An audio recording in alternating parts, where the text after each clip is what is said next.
చాలామంది పాతకాలంలో ఏం చేసేవాళ్ళంటే సబ్బు వాడేవాళ్ళు కాదు.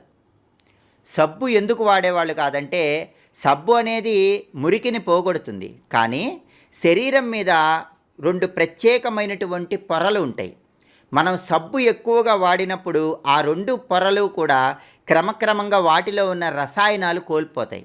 దానివల్ల అనేక రకాలైన ఇబ్బందులు శరీరానికి ఎదురవుతాయి. మృదుత్వం శరీరానికి తగ్గిపోతుంది. అందుకే చాలా వరకు ఏం చేసేవాళ్ళంటే సబ్బు రాసుకోకుండా ఆమలక చూర్ణం అని పాతకాలంలో రాసుకునేవాళ్ళు. అంటే ఉసిరికాయ పొడి.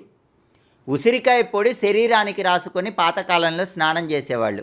అప్పుడు ఉసిరికాయ పొడిలో ఉన్నటువంటి ఔషధియుక్తమైన గుణాలు ఆరోగ్యాన్ని కలిగింపజేస్తాయి. సబ్బు అందుకే ఎక్కువ సార్లు వాడకూడదండి. చాలామంది ఊరికే సోప్తో చేతులు వాష్ చేసుకుంటూ ఉంటారు. సబ్బు ఎక్కువ వాడితే అక్కడ పైన ఉన్నటువంటి రసాయనాలు అనేవి చర్మంలో తొలగిపోయి చర్మం అనేది మృదుత్వం కోల్పోతుంది. కాబట్టి